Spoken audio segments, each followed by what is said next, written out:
Welcome to our channel. ఈరోజు మనం తెలుసుకోబోయే ఇంట్రెస్టింగ్ టాపిక్ ఏంటంటే భార్యాభర్తల మధ్య గొడవలు భార్యాభర్తల మధ్య జరుగుతున్న గొడవల నుంచి బయటపడాలంటే ఎలాంటి పరిహారాలు పాటించాలి. అయితే ఈ టాపిక్ మీద నేను చాలా వీడియోస్ చేశాను. కానీ చాలామంది బర్న్ అవుతున్నారు ఈ సమస్యతో. కాబట్టి భార్యాభర్తల మధ్య గొడవలు అనేకం ఈ రోజుల్లో జరుగుతూ ఉంటాయి. మెయిన్లీ దానికి కాజ్ ఏంటి అంటే ఈగో ప్రాబ్లమ్స్ ఎక్కువగా ఉన్నాయి. కాబట్టి వైఫ్ అండ్ హస్బెండ్ ఇద్దరు జాబ్స్ చేసుకునే సందర్భంలో సంపాదన విషయం కావచ్చు, లేకపోతే వర్క్స్ షేర్ చేసుకునే విషయంలో కావచ్చు, లేదంటే ఫైనాన్షియల్ బర్డన్స్ ఇద్దరు తీసుకునే విషయంలో కావచ్చు, చాలా డిఫరెంట్ ప్రాబ్లమ్స్ అరైజ్ అవ్వచ్చండి. ప్రధానంగా ఏంటంటే భార్యాభర్తల మధ్య గొడవలకి ప్రధాన కారణం హారోస్కోప్ వైజ్ చూసుకున్నట్టయితే ఆస్ట్రాలజీ ప్రకారము సప్తమ స్థానం అన్నది జనరల్గా పరిశీలిస్తుంటాం. సప్తమ స్థానానికి పాపగ్రహాల వీక్షణ ఉన్న సప్తమ స్థానంలో పాపగ్రహాలు ఉన్నా కూడా ఎక్కువగా వివాహం ఆలస్యం అవడం ఈ రోజుల్లో జరుగుతున్న ఎక్కువ సిచ్యువేషన్స్ ఎలా ఉన్నాయంటే వివాహం ఫస్ట్ ఆఫ్ ఆల్ తొందరగా ఎవరికి కుదరట్లేదు. అబ్బాయిలు కానీ అమ్మాయిలు కానీ ఇద్దరికి ప్రాబ్లమ్స్ వస్తున్నాయి. తర్వాత వివాహం ఆలస్యం అవడం, తద్వారా ఏంటంటే సంతానం కూడా ఆలస్యం అవడం ఇంకొక ఆస్పెక్ట్. వివాహం అయిన తర్వాత భార్యాభర్తల మధ్య అవగాహన రావడానికి మినిమం 5 to 7 years టైం పట్టేటట్టు పరిస్థితులు ఉండడం. ఎందుకంటే ఇప్పుడు అమ్మాయిలు కూడా బాగా చదువుకొని ఉద్యోగాలు చేయడం కూడా దానికి కారణం. కాబట్టి ఈగో ప్రాబ్లమ్స్, అమ్మాయిలు కూడా ఎక్కువగానే సంపాదిస్తున్నారు కాబట్టి ఈగో ప్రాబ్లమ్స్ అన్నవి ఎక్కువగా రేజ్ అవుతున్నాయి. కాబట్టి ఇలాంటి సందర్భాల్లో అసలు చిన్న చిన్న టిప్స్ అనమాట. భార్యాభర్తల మధ్య గొడవలకు ప్రధాన కారణం ఇవని మనం తెలుసుకున్నాము. అయితే ఈ గొడవలు తగ్గడానికి టిప్స్ ఏం పాటించాలి అవి కూడా మనం తెలుసుకుందాం. అయితే ప్రధానంగా ఏంటంటే వైఫ్ అండ్ హస్బెండ్ మధ్య గొడవలు కొన్ని రీజన్ అన్నవి పెద్దగా లేకపోయినా కానీ చిన్న చిన్న చిలికి గాలివానల్లాగా ఎక్కువ అవుతూ ఉంటాయి.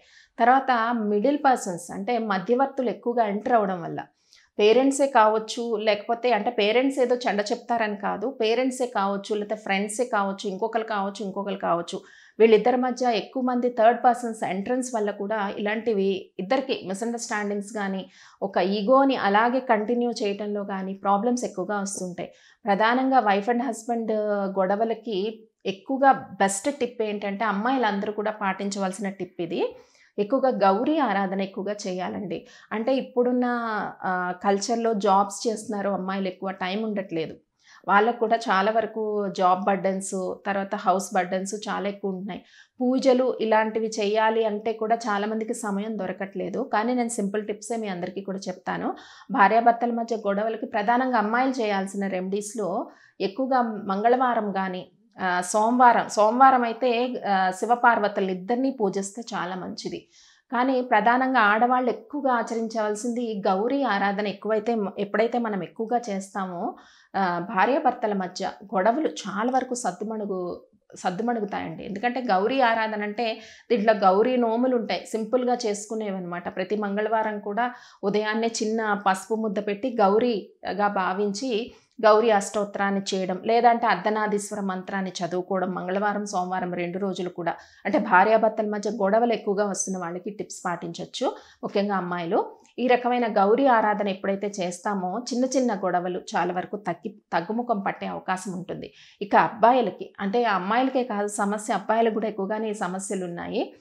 భార్యాభర్తల మధ్య అవగాహన లోపం, కొంచెం ఈగో ప్రాబ్లమ్స్ ఎక్కువగా. అబ్బాయిలు చేయాల్సిన పరిహారాలు ఏంటి అంటే సోమవారం రోజు శివారాధన, శివ పార్వతులు కలిసి ఉన్న ఒక ఫోటోని ఇంట్లో పెట్టుకొని అమ్మాయి కానీ అబ్బాయి కానీ ఇద్దరు కూడా శివ పార్వతులు, శివ ఫ్యామిలీ ఉంటుంది కదండి, అలాంటి ఫోటోని పూజా మందిరంలో కానీ ఇంట్లో కానీ పెట్టుకొని ప్రతి సోమ మంగళవారాల్లో అర్ధనాదీశ్వర మంత్రంతో శివపార్వతుల్ని పూజించినట్టయితే భార్యాభర్తలు అంటే ఎటువంటి దోషాలు జాతకంలో ఉన్నా కూడా, మనం చెప్పుకున్నాం సప్తమ స్థానంలో పాపగ్రహాల వీక్షణ, మాంగళ్య దోషాలు ఇప్పుడు అమ్మాయిల్లో ఎక్కువ ఉంటున్నాయండి. హారోస్కోప్స్లో చాలా ఎక్కువ ఉంటున్నాయి.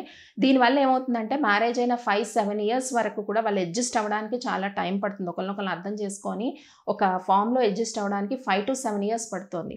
ఈ మధ్యలో కొంతమంది డైవర్సెస్ తీసుకుంటున్నారు, కొంతమంది ఏమో అలాగే గొడవలు పడుతూనే లైఫ్ అలా లీడ్ చేస్తూ ఉన్నారు, హ్యాపీగా లేరనమాట.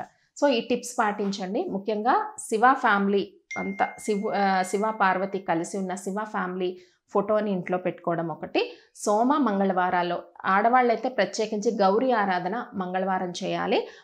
అబ్బాయిలైతే సోమవారము శివారాధన, శివపార్వతుల ఆరాధన చేయండి. ఇంకా చిన్న మంత్రం ఏంటంటే అర్ధనాదీశ్వర మంత్రం మనకి ఎక్కడైనా దొరుకుతుందండి, నెట్లో కానీ ఎక్కడైనా దొరుకుతుంది, చాలా పెద్దది ఉంటుంది, అదైనా పఠించవచ్చు. అది ఒకసారి పఠించుకుంటే సరిపోతుంది, లేదా 11 సార్లు పఠించాలి. లేదా చిన్న మంత్రం నేను చెప్తాను, ఓం నమః ఓం గౌరీ శంకరాయ నమః.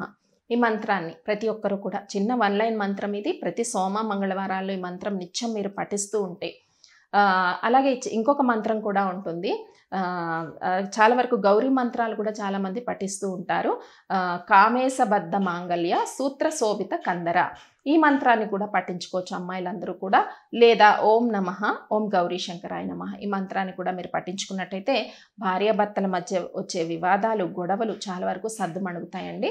అయితే ఇప్పట్లో చాలా వరకు రుద్రాక్ష సజెషన్స్ కూడా నేను చేస్తున్నాను. అయితే అర్ధనాదీశ్వర రుద్రాక్షలు ఇవి చాలా ఉన్నాయి అన్యోన్య దాంపత్యం గురించి, వాటిని ధరించి కూడా ఈ మంత్రాన్ని పఠించవచ్చు. ముఖ్యంగా సోమ మంగళవారాల్లో అర్ధనాదీశ్వర ఆరాధన చేసినట్టయితే భార్యాభర్తల మధ్య వచ్చే తగువులు, ఈగోసు చాలా వరకు దూరం అవుతాయండి. స్వస్తి.